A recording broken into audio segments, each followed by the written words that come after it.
Welcome, Deronda here with Foods 101. Today I'm going to show you how to make this dark chocolate cranberry oat bar.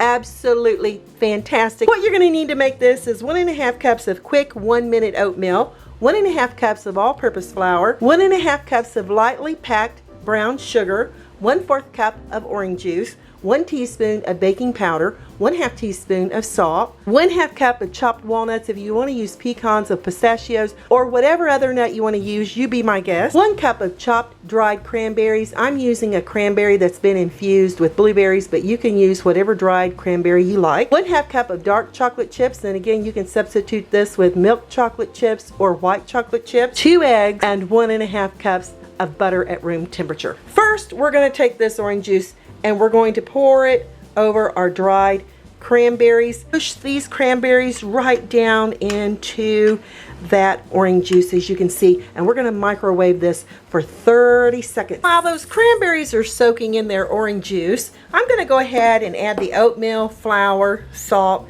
and baking into a medium bowl. With the fork, we're going to toss these 4 ingredients until they're well combined. It's just going to take a few seconds.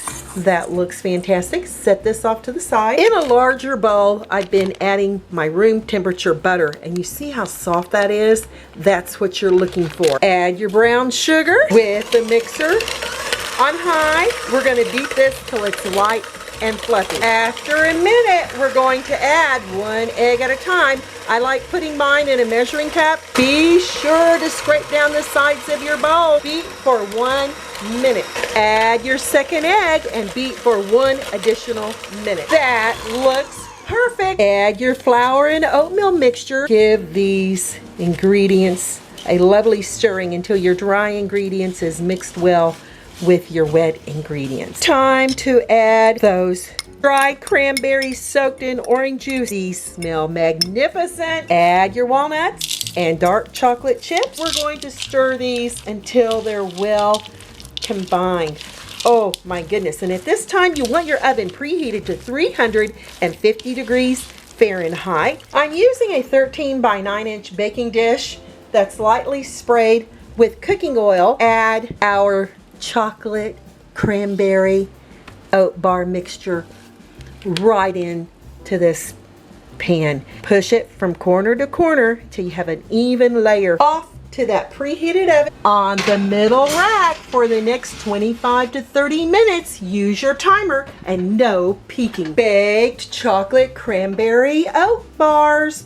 Oh my goodness, my whole kitchen smells fabulous. To make sure these have completely baked, I do the old toothpick test, put it in there. If that toothpick came out with batter on it, we put it back in the oven for the next 3 to 5 minutes. This is perfect. Here, we'll test here in this area. Comes out super duper clean. I've had my chocolate cranberry oat bars cooling for about 2 hours at room temperature. And if you want to speed up the process, just go ahead and put them in your refrigerator. Now, like you know, that first piece is always the hardest slice to get out. I'm just going to use a spatula, and looky there, still a little warm and crumbly. Ooh, and look at those chocolate chips and those walnuts. Oh, smells delicious. I can smell the cranberries. I've got to give this a try. It's still a little warm. Haven't let it cool down completely. Here goes. Those dark chocolate chips came through immediately with that dried cranberry walnuts. That oatmeal makes it so nice, chewy, and moist. Wow. These, and those walnuts and cranberries and chocolate chips are perfect combination together. I'm Deronda with Foods 101. Leave me a comment, give me a thumbs up, hit that notification bell to be the first to get my new YouTube food videos. Thanks a million for watching, y'all, and I'll catch you lovely people later.